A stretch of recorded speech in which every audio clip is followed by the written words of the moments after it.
All right, everybody. Good afternoon. Moneyline MMA coming at to you live for coverage of UFC Vegas 95. Following up our I would call pretty exhilarating card that we saw overseas last weekend. Had some daytime fights on Saturday afternoon, and Jose and I with another, not quite a grand slam, but at least a three-run home run from Jose and I, as we both go 4-1. We knocked our five weights out yet again, and that continues my streak now to 12 straight five-weight wins. I just continue to pick the right side, and mind you, I did not take the easy pick in Michael Chiesa. He was not my five weight. My five weight was Figgy. Got the job done against Chito Vera via decision. Honestly, a little less wrestling than I expected, but he still kind of showed out. I think Chito just, and I mentioned it in my handicap, he starts off too slow, and in a 3-round fight, Chito just doesn't bring enough to really get points for himself. He's a 5-round fighter. He really is. And even in some of the press conferences leading up to the fight, I think that's why the odds stayed small, because he acted like he was going to come out so aggressive versus Figgy. And yeah, it kind of almost, I hate to compare Vera to Mokai, but a little bit of talk and no walk over there in Chito Vera's corner. We're going to see what's next for him, but either way, good for Figgy. He's on track for a title shot coming up soon. Now he's 3-0 at that weight class. The only loss from Jose and I last weekend is Loopy.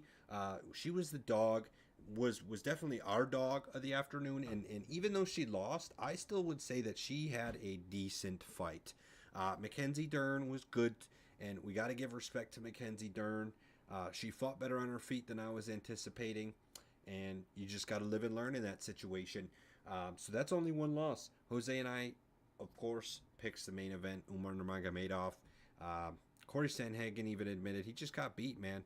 Corey Sandhagen looked great. He was able to scramble for the first few rounds and really wasn't held on his back, but it still wasn't good enough. Umar is just too good of a striker and too good of, like it was clear that Corey was doing the right things, trying to push the pace and push Umar back, so the wrestling transitions weren't as easy, but it just wasn't enough.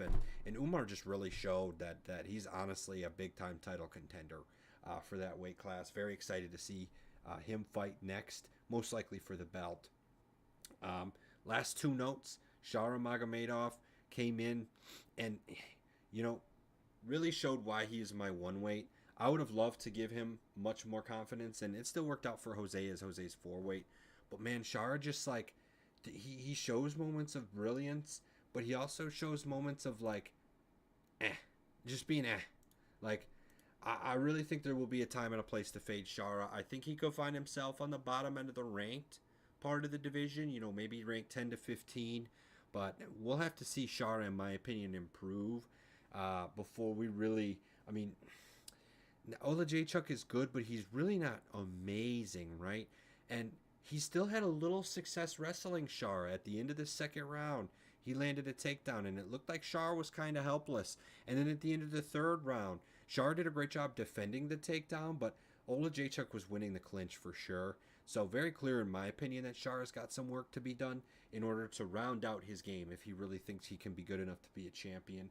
And then final note, how could we discuss last weekend without discussing Tony Ferguson? Man, I love Tony. I think every American loves Tony. If you're American and you don't love Tony, go ahead and deport yourself to another country. But look, he got his butt kicked. Chiesa is not a good fighter either. And it was in 2 minutes. He's on Tony's back, choking him out. Tony did this thing like he puts one glove down in the ring, signifying the fact that he recognizes his time is getting done, but he doesn't want to completely give up. And it's man, that's heartbreaking, right? Because it's this guy used to be one of the baddest MFers, a problem child, and now he's facing retirement, but he doesn't want to give up because it's the sport he loves. And man, that's just the face of MMA, man. I don't know. I love Tony, and I really would like to see him fight who would even be a good match? Like a Jim Miller? Would that even be a good matchup? I don't know, man. Yeah, I honestly at this point, I think Nick Diaz would probably be the best matchup for him. Just my opinion is if it's because Tony said it, he's somewhat retired, So if either he's gonna fight for the UFC or retire because he's not fighting for anyone else, and I think him versus Nick Diaz at the Sphere would be a perfect addition and just make it like a retirement fight for both of them. Two legends of the game, been in it for so long.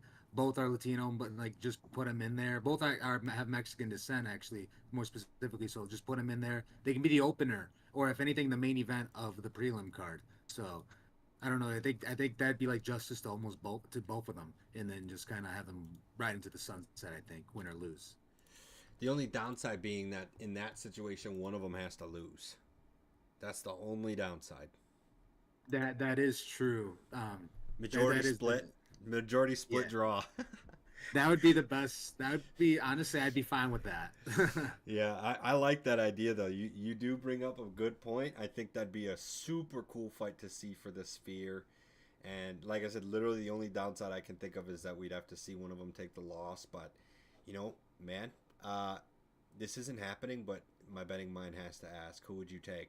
Because I'm taking Nick Diaz all day, left and right. Nick or Nate, either one. Uh, So I was because I was thinking that too. I'm like Nick would probably be the bigger guy in that matchup. So yeah, I would probably go with Nick Diaz still Yeah, because yeah. Tony, even though Tony's been a lot more active, he definitely is the longer lose. I guess that wouldn't matter in this matchup, but it'd be an interesting one. Like it depends if Nick Diaz shows up. If it's the Nick Diaz that showed up against Robbie Lawler, then oh for sure Tony easily then because that Nick just gave up after a few punches. True. So, but yeah, that's an interesting discussion to be had. We'll see if they're able to get Tony in there for one more bout against at least another veteran of the game. I mentioned Jim Miller, but that's another spot. Yeah, Jim Miller probably still kicks his butt too. So, I don't know, something along those lines where they can just arrange kind of a walk away fight for Tony Ferg. I wish we could also say that he was as good to fight Poirier. What if we could say that Ferguson, like if Ferguson was actually good lately, we could be like, yeah, just do a retirement fight with him and Poirier. That'd be so fun. But Poirier would just clean. It wouldn't even be like 3 or 4 punches, and Ferguson's brain would just be rattling. It wouldn't even be fun. Like we would just be sad watching him lose years off of his life every punch. Yeah, he's taking a lot of damage all these fights that he's lost for sure. And it all started with like probably the worst one being from Justin Gaethje. Or Chandler. I like to, dude. Chandler's such an inspiration to this day. Sometimes I just like kick in the air and just do like box kicking, or like shadow kicking, and I'm always thinking about Chandler kicking Ferguson when I do that. Always, I'm like, who's chin, baby? Who's chin? You know what I'm saying? It might be cringe, but I do not care, man, because the day I need that kick, I'll have it. No, yeah, I mean he executed it perfectly and it was perfect technique right on the chin, perfect spot. So, but yeah, without further ado, let's move on to the main card here. We don't have too exciting of a card coming up on Saturday, and as always, Jose and I have picked 5 fights of the 11 fights currently listed on UFC Vegas 95, and we weigh them in order of confidence. So to reiterate, when I said earlier that I have 12 straight 5-weight wins in a row, that means I'm taking a fight on each card from the last 12 cards, and I'm ranking it as my most confident pick. And I'll oftentimes, as I've mentioned already, that is not the biggest favorite on the card either. That is just who I am seeing as the greatest matchup situation. In last week, that was Davis and Figgy. He was a very short favorite and got the job done somewhat convincingly, in my opinion. So we're going to continue that heat, and we'll always start with my 5-weight. We'll move over to Jose's 5-weight. We'll start with our most confident picks of Saturday afternoon, and then move down the list until all of our weights are covered. So that being said, without further ado, I'm going to start with my 5-weight of Saturday afternoon. We're not going to begin here on the main event. We're going to stick to the prelims. This is a fight I could very easily see them move up to the main event because we have seen some cancellations, mainly Javed Basharat and Chris Gutierrez's fight has been canceled. So that being said, with that cancellation in mind, I'm going to take Youssef Zalal as my 5-weight pick. He's fighting Yarno Aarons in the featherweight division. This is currently listed as the second fight of the night, second fight of the prelims. It's really self-explanatory. I don't have to go in a long diatribe to explain why. Of course, Youssef Zalal is one of the biggest favorites on this card at minus 400. He's pretty much cleaned up at least most of his recent opponents. He had a draw against Damon Blackshear, and he did lose a couple of fights back in 2020 and 2021 when he actually got cut from the UFC. But look, this is one of the reasons I'm willing to put him in my 5-weight slot, because he's coming back to the UFC after a very successful run. And he came in last minute against Billy Q earlier this year in March and handed him a submission loss. I'm very impressed by the ability to come in and hand a UFC veteran like Billy Q a loss via submission in the second round. Billy Q is no slouch, not only in general as a UFC fighter, but as a jiu-jitsu practitioner as well. Billy Q does not have some sort of long list of submission wins, but Billy Q does have submission wins in the UFC, and if I'm not mistaken, has a black belt as well, which is subjective based on coach. Some black belts are better than others, of course, but it's just to show that Youssef Zalal came in there and finished a UFC veteran with experience in 2 rounds, and I'm over the moon impressed by that. When the opponent that I'm looking at on the other side of the board has also struggled for some of his UFC time, losing his first 2 fights, and then he's coming off a win against Stephen Nguyen earlier also this year in March. In fact, what's interesting is these guys were on the same card when Amanda Ribas fought Rose Namajunas in March. They were just fighting different fighters. So interesting that these guys will actually have the exact amount of time off between each other. But Youssef Zalal is going to come in here and finish Yarno Aarons. So, of course, as I mentioned, this is one of the heavier favorites on the card. And I'm not trying to just go in here and take what will be the easy pick for my 5-weight. I want to make these picks impactful and make them have money behind them. Betting $400 to win $100 just isn't ideal in today's landscape. So I'm not only going to take Youssef Zalal in this fight, I'm certainly going to take Youssef Zalal within the distance. I think he's going to come in here and bring it to Yarno Aarons, who is only his 3 fights so far in the UFC have all gone to decision. I think he's just going to get overwhelmed by the pace. And Youssef Zalal, I would honestly lean towards a submission, to be specific. I think he pushes the wrestling pace, just as he did against Corintillo, and gets that submission win. He didn't even need 3 minutes of control time against Billy Q to get that submission. I think similarly with Yarno Aarons. So, to me, you're going to take this fight inside the distance, and you're going to take it by submission, or you can just take the winning chance double method for KO or submission. But in my opinion, Youssef Zalal understands the gravity of this chance he's been given in the UFC because he's been cut before, and he's going to come back and absolutely look like a bat out of hell, and he is going to destroy Yarno Aarons inside the distance. Jose, what do you think? Yeah, Nick, I actually did not put a weight on this one because, as you mentioned, it on some websites it wasn't listed on the main card yet. And when I looked into it, like, if I would have thought about it longer, I definitely would have put Youssef really high, probably as my 5-weight or 4-weight at least. And that being said, yeah, dude's on a tear, dude's a beast. And as you mentioned, he was in the UFC before, and he got cut and just came back, and he's been on a tear. And when I see, like, in his first run, he was on a 3-fight winning streak his first run in the UFC. And then he ran into Ilia Topuria.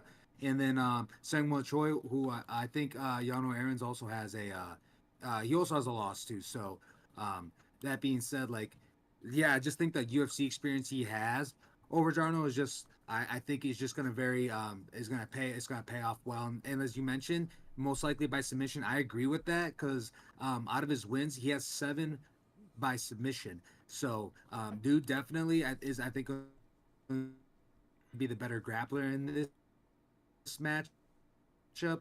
When it comes to takedown average, Jarno doesn't even have a takedown average, and he has a 28% takedown defense. Granted, he hasn't been in the UFC long, but he has gone to decision, as you mentioned, all his UFC fights. So there was more than enough time to definitely rack up these stats. And for Youssef, when his UFC, he averages 2.28 takedowns per 3-round fights, and he has a 60% takedown defense, and he has a 1.34 submission average, while Jarno Aarons has a 0.33. So overall, on paper, Youssef is definitely the far superior grappler. So I agree with you. If he takes this win, it's most likely going to be, I think, by submission. But that being said, I do not have Youssef, but if I did, he definitely would have been. I would have thrown him high up there on my rankings. Okay. So yeah, we definitely agree then on Youssef here. I think this is a great bet to make within the distance. He's got some finishes both ways in his career, and he's never been finished. That is Youssef Zalal. So I expect that to continue here. and I expect him to right the wrongs that he had in his first run at the UFC. I mean, yeah, he got cut from the UFC, but in all reality, looking back, some of those losses, man, pretty respectable. I mean, he fought Ilya Tapuria, brought him the distance. That's not even something Volk could do. Okay, maybe I shouldn't be a bully to Volk, but it's true. So that being said, I like Yusuf Zalal a lot this weekend, and we'll go over to Jose's 5-weight. Yes, sir. So for my five way, thus far on the UFC website, it's the opening fight of the main event, and this is the flyweight bout between Alan Nascimento and Jafel Fadho. And right now, Jafel, he is the betting. Uh, my bad.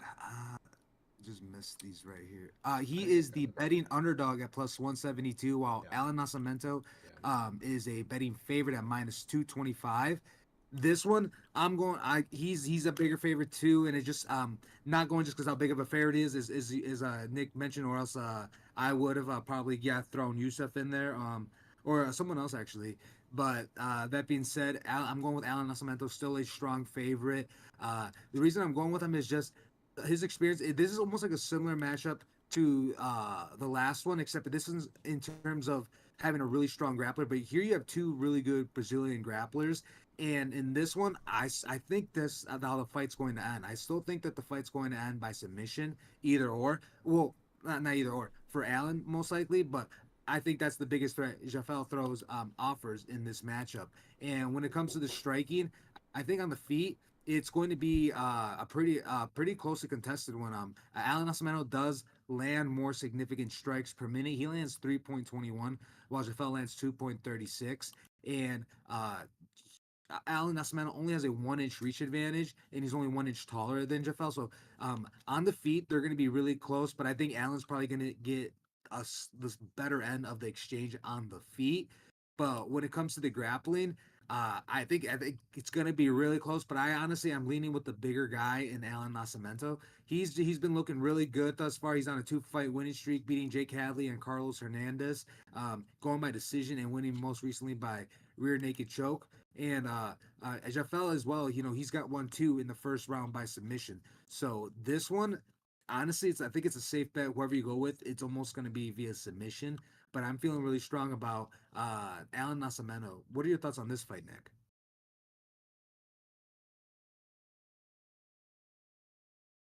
Yo, sorry, I had to step away. There's like police out my front door. I had to go take care of that for a minute. Apparently, my neighbors across the street have a domestic dispute going on. Oh, Yeah, okay. so I'm good. It's nothing to do with me, but my neighbors currently have us officers with assault rifles posted out front of their front doors. So that's what's currently happening. But yeah, that being said, I know you were discussing your weight on Alan Nascimento. That's a fight I actually don't have on my book here as a weight. I was leaning Alan Nascimento. Interestingly enough, I was going to put him as a weight on my card, and I actually replaced him with someone else we're going to discuss soon. So that being said, I do lean to agree with you on Alan Nascimento, but man, I just feel like with Fieldho, like, oh man, he's one of those guys that likes to come out really aggressive too. He's only been finished twice, and it's both been by submission. So I just don't know if Allen's going to be able to push like the finish on the feet. Although Allen's coming off of a submission win against Carlos Hernandez, so if he can continue to push that pace in jiu-jitsu, that might be the path to victory against Filo. But in the end, I've liked what I've seen out of Filo. He's also won his last fight against Ode Osborne via submission and Daniel Barres via submission. So I just think both of these guys are honestly going to come out really hot, and we could really see anything. And I'm actually surprised the money line isn't closer on this one too, because I on paper both guys actually match up stylistically almost kind of evenly. I think the thing is that though I do feel more confident with Nascimento as well taking this because he's only lost by decision is the only way he's lost, and feel he has lost twice by submission and only once the decision. Never been KO'd, so I don't. I don't know. I feel like it may be safe to say Alan Nascimento won't get a KO win, just because out of his 20 wins, he's only done that 2 times. So I'm feeling really strong with that. Alan Nascimento. He's my 5 weight, and I'm going with him via submission. I love it. I love it. Sounds good. So that's interesting twist. And for us here, we have two five weights in which the other does not have any weight on it. But in that sense, we still do agree in the sense that you would take Yusuf Zalal and I would still take Nascimento if we were making picks on every fight. Right, right on. So that being said, we'll move on to my four weight.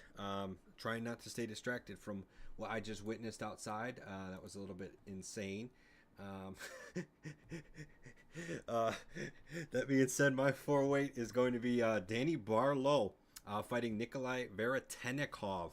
This is a last minute replacement in Nikolai Veretennikov.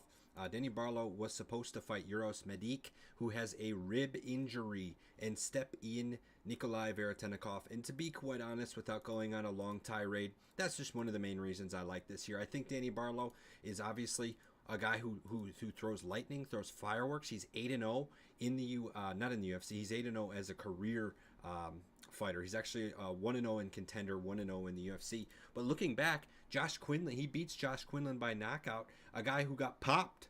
So if we're thinking about it in the sense that Josh Quinlan was all roided up and he still got KO'd, man, I like it. I like it a lot for my boy Danny Barlow.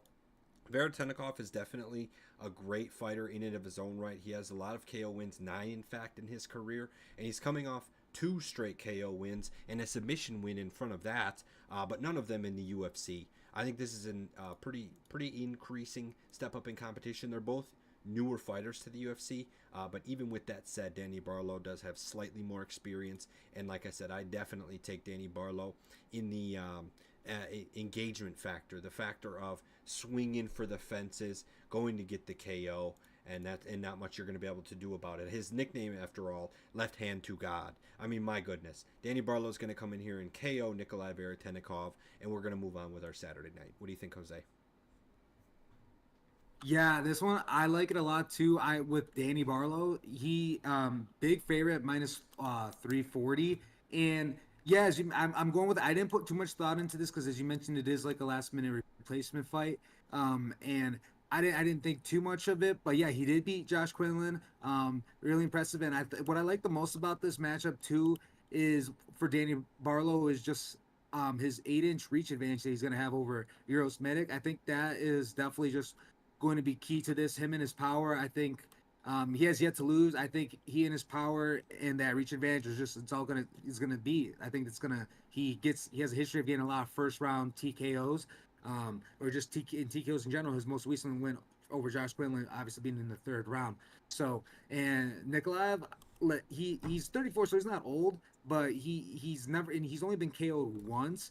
But I think in this one, like I'm liking Barlow a lot. Didn't put too much thought into it, but yeah, he is my one weight actually, and the reason why he is my one weight at the same time is just because how kind of like last minute this kind of is, and his little UFC experience he so far has. I know he's been on Dana White's Contender Series and has that one fight at UFC 298 against Josh Quinlan, but and to say too.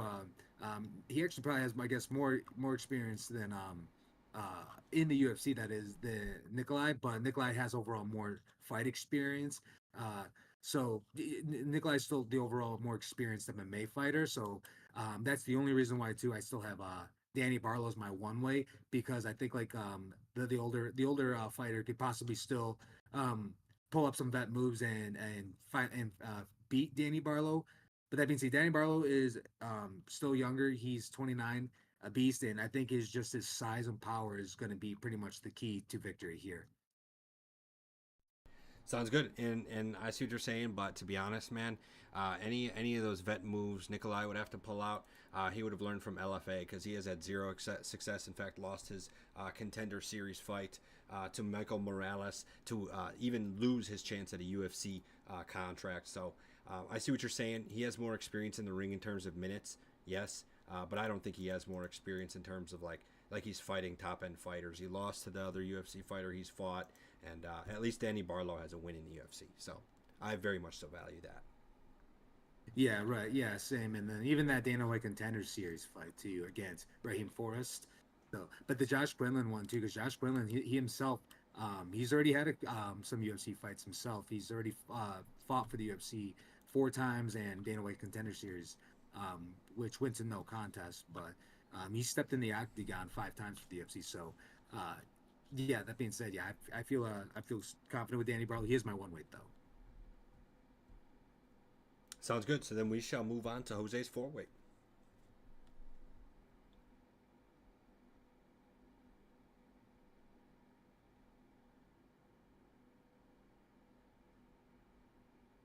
And sorry, I was pulling up the odds. This is the matchup between Chepe Mariscal and Damon Jackson. Right now, Chepe, he's also there's a lot of big favorites on this card. And I swear I do have some underdogs, at least one. And Chepe, he is a minus 245 favorite, while Damon Jackson is a plus 186 underdog. For this one, I'm going with Chepe. I like Chepe a lot. It's been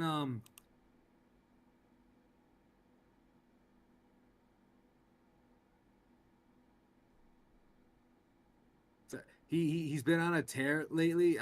He's thus far won 6 in a row, and he's yet undefeated. He's undefeated in the UFC. He's won 3 in the UFC, and before that, he's also had wins in the LFA. He does have losses though. He's 16-6, but I think in this one, he takes it. Just he's 31 years old, so he's not that young. Damon Jackson, obviously being in the UFC longer. I just think this one is not going to be Damon Jackson's. He's 35, not that old, um, but with Chepe, I think he's just going to come in and press forward and be more the better striker in this matchup. When it comes to significant strikes, Chepe lands 4.7 significant strikes per minute, while Damon Jackson lands around 3 significant strikes per minute. And Chepe does absorb 3.68, and Damon Jackson 3.29. So on the feet, I think on the feet is going to be a good back and forth, but I think Chip is still going to get the better end of the matchup. He does not have any reach advantage whatsoever. If anything, Damon Jackson has a 2-inch reach advantage over Chip. I still think Chip is going to be just a more aggressive fighter pressing forward in this one. And honestly, I think both guys, either or, I think is going to initiate the takedown. I think it's going to be some good scrambles on the feet. Both guys, Damon Jackson obviously being the far superior grappler, at least having more submissions on his record. But Chepe is a really good scrambler, and he also has 3 submissions on his record as well. So that being said, I don't know if he's going to beat Damon Jackson by submission, but I think he's going to be good enough to beat Damon Jackson by unanimous decision and possibly even get a KO/TKO. But I'm most likely riding with Chepe as getting this via unanimous decision. He's my 4-weight. I think him just being a good dog. I think he's just a dog, just tougher and not going to be easy to put out. He has been KO'd 3 times, but that hasn't happened since 2020, and he's fought more than 8 times since then. So about 8 times since then. So that being said, like that's way in the past, and again, he's been on a 6-fight win streak. Way before that, I mean, way after the fact. So that being said, I have Chepe. He's my 4-weight. What are your thoughts on this fight, Nick? I agree on Chepe. I think, yeah, you pretty much summed it up really nicely. I think Damon Jackson poses a wrestling threat, and if Chepe can minimize that and continue to stay on the feet and do what he does, he'll win the fight. I think it's really as simple as that. For me, I have Chepe as a 2-weight, mainly because I respect what Damon Jackson's been able to do, but I think in order, I think the blueprint is written and laid out in terms of how to beat Damon Jackson. It's shown by Billy Quarantillo, and Billy Quarantillo got taken down 3 times, tried a submission that failed, and still won the fight via decision. That's exactly what Chepe is going to need to do here. Chepe doesn't get too many finishes. He has a finish in the UFC against Jack Jenkins, so maybe there's a chance that he kind of does a flurry of punches to try knocking out Damon Jackson. There's definitely a striking advantage on Chepe's side, and that's why I like to lean to him for my 2-weight. But in order to really get that decision win or win in general, he's going to need to continue to scramble well as these wrestlers he's facing get better and better. So that being said, that's another agreement then. 6 total weight points on Chepe Mariscal as a favorite. I believe the first time he's a favorite in the UFC. So keep that in mind as well. We've been able to win some money off Chepe as an underdog. Will he succeed when the money is right in front of him? It's a great question. We shall find that out on Saturday. My 3-weight of Saturday afternoon brings us to an interesting spot. That spot is going to be the main event.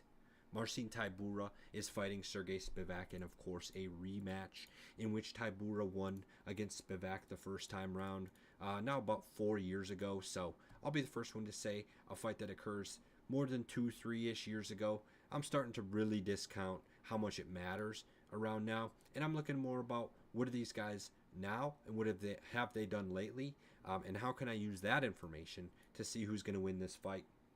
This, for me, is going to be a great spot for an underdog pick. I'm taking the underdog with my 3-weight Marcin Tybura to repeat his victory against Sergey Spivac as a plus 124 dog. Marcin Tybura is going to need to use the wrestling game that he did to beat Spivac in the first time around. And some of the interesting dialogue I've been hearing around this fight, just through the vines and through social media and stuff, is just that Spivac is so evolved, and so he's just such a new guy now, and he's younger than Tybura, so he's got the youth and this and that. But I personally, I just don't see it. I think Spivac has relied too much on his wrestling to get his wins, specifically against Greg Hardy. He landed 3 takedowns against Greg Hardy, only for Greg Hardy to get back up and then he KOs him. He lands 6 takedowns against Augusto Sakai, only for Sakai to get back up and he KOs him. He lands 6 takedowns against Derek Lewis and finally gets his first submission win in a long time, since 2019, that is, against Derek Lewis in the first round. And then against Cyril Gane, a guy who has a tough guy to wrestle, decent amount of wrestling acumen, gets KO'd in the second round. I think there's a clear tale here in which if Sergey Spivac cannot establish wrestling dominance, he isn't able to find success in the fight. I don't think that will be the case here against Tybura. Not that Tybura is some sort of elite, amazing wrestler, but Tybura is at least coming off a nice submission win. Granted, both of these guys have submitted Tai Tuivasa, so it's crazy to say that it's some sort of, like, we can't be doing MMA math here, right? But in the end, I will still say, and Jose may disagree with me on this, I think Tybura's wrestling is still superior. I think he's still able to take Spivac down and use that as an advantage to win rounds in this fight. I think that alone is going to help propel him to victory. I don't see Spivac getting any sort of power in terms of KO potential. It's certainly possible, but the guys Spivac is KOing are real bottom of the barrel fighters, real bottom of the barrel guys. Tybura's proven that he is not bottom of the barrel. And one last note I'll make before passing it to Jose is if Spivac wants us to be on the feet, I'm still not that convinced. He has a negative striking differential. He's taking more damage on the feet than he's dishing out. And not only is Tybura a better wrestler, in my opinion, he's at least got a positive striking differential in which he's damaging his opponents more than he is being damaged. So for those reasons, I think we have great value as an underdog here on Tybura. So that'll be my 3-weight pick. What do you think, Jose? No, yeah, I definitely agree with you. There's definitely a lot of great value with Marcin Tybura. This one is definitely as my 3-weight as well, but I am going with Sergey. I'm going with the favorite in this one. The reason is, and you did mention, part of it for me is because he's the younger guy, and he's younger almost by a decade, 9 years. So that's kind of like why I'm leaning toward it. And like, not like Marcin Tybura, he's not aged at all though. Like his losses to Alexander Volkov and Tom Aspinall are respectable. Like those guys are at the top of the weight class right now. Obviously, one being the interim champ, and winning by submission 2 is good. Like both him and Sergey both each have 7 submissions of their own for their wins, and I think they match up pretty nicely. Like neither has a height nor reach advantage, and when it comes to the striking, both throw about a similar pace. But as you mentioned, Sergey Spivac does absorb a little more, but I think the key to this is you mentioned that you think Tybura is going to be the better wrestler in terms of he's going to have better control, pretty much is what I understood of Sergey. Like when he takes him down, he's going to make it count more because it's going to be more control time, whereas Sergey's probably just spams that takedown button, and he does have an average of 4.56, but and he doesn't have a high submission average as well. But I think that he just wouldn't need that much time if he were to take Tybura down. I don't know if it's gonna have to be control him as much, but it's gonna be just go in and sink in. Like if he takes him down, it's pretty much gonna be like go straight for a submission or he definitely would need to have to hold him down hard and for ground and pound. But for this one, because it's the heavyweights, it goes either way, and either guy has a puncher's chance. Tybura can come in and completely outclass Spivac and show him like, hey, you still have a lot to learn. But Spivac, though, I mean, he got beaten by Strogan. Strogan in that matchup, definitely the far superior striker. I think Spivac should have definitely worked a lot more wrestling, but gone. He's not a bad wrestler at all whatsoever. And then he does have that submission arm triangle over Derek Lewis, but you can argue how good is Derek Lewis anymore. He's definitely had a roller coaster on his career right now. So this one was a tougher one. Maybe I should have pushed it down to a two-way at least. I'm still feeling confident with the younger Sergey Spivak. I think he's still got time to mature. He's not even 30 yet, so he's still like he can only be getting better is the way I'm thinking of it. Where Tybura, I don't know how much better he can really be getting at this point. So it just sounds like you definitely think he's just the overall better fighter for sure. And I definitely think there's a lot of value in that because because he's the underdog in that case. But I think Sergey's still going to be growing in this division, and I think he's at least definitely going to be hanging around near the top 5 for a while. Moving forward. So that being said, I do have Sergey though. He's in the middle for me, dead middle. As a 3-weight as well. Okay. All right, so we got a disagreement on this card. Pretty excited. I like having a little friendly fire competition going on here. So we'll see who ends up being right. It's impossible for us to both have the same record next week, and I always love that. So we'll keep the competition going moving forward. But for now, Jose has Sergey Spivak, and I have Marcin Tybura, and we shall move on to Jose's 2-weight.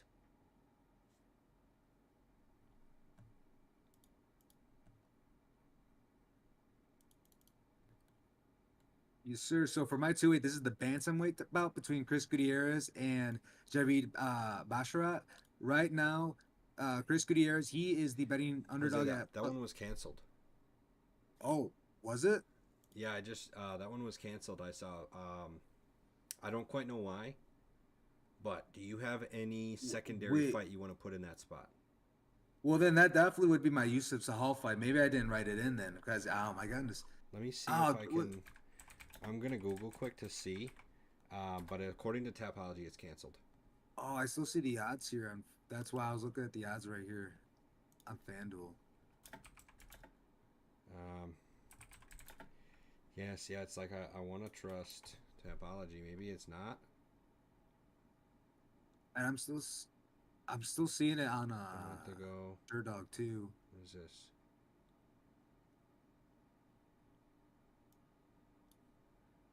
Interesting. Why would Tapology say it's canceled though?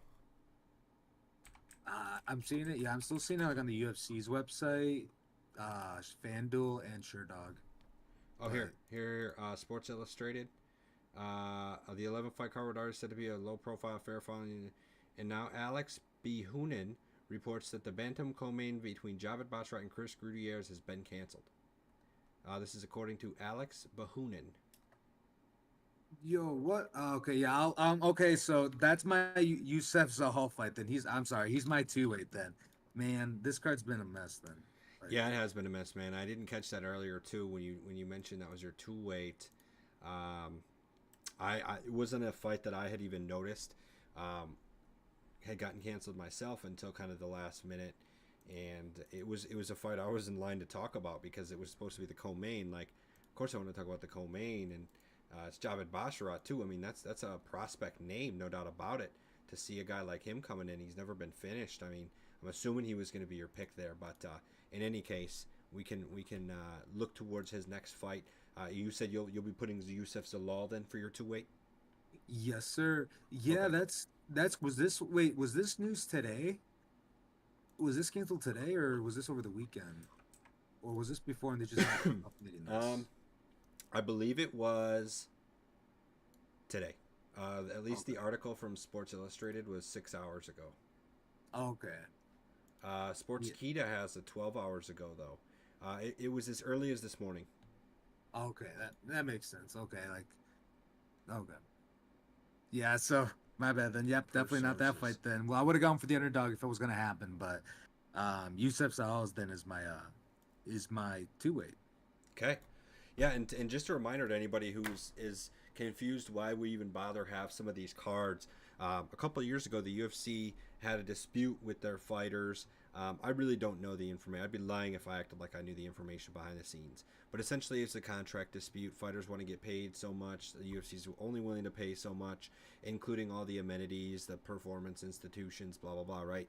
Okay, so the UFC had to amend their contracts in order for the fighters to be okay with signing, in that which states Dana White has to pretty much offer every single UFC fighter that is signed to a contract, no matter who they are, 4 fights per year. I believe that's the number, is 4 fights per year. If they do not get offered that number, the contract has been breached. So this leads to us having cards like this, where guys like Marcin Tybura need somebody to fight. It's a heavyweight division. He's not going to go fight John Jones. He's not going to go fight Tom Aspinall. He's not going to go fight, any of those top dudes. Maybe he can go fight Derek Lewis or something, but yeah, obviously these guys need to be getting offers, and if it wasn't for contracts like that, we wouldn't be seeing a lot of these lower end fighters fight more than like once or twice a year, because who does UFC care to even offer them a contract? So just wanted to provide that context for a little bit in terms of why we even have some fight cards that seem to be so underwhelming. It was just like, why doesn't the UFC just cancel this? Well, because they owe it to Tybura and Spivac to have the fight that they signed. At this point, because they owed it to him to offer the fight in the first place, and they both just accepted. So you got to have the fight. It's just what the UFC has built, and it's how it works. So that being said, we're going to move on to the last fight of the card to be discussed. I believe all of your weights, Jose, have been covered. If I'm mistaken, let me know.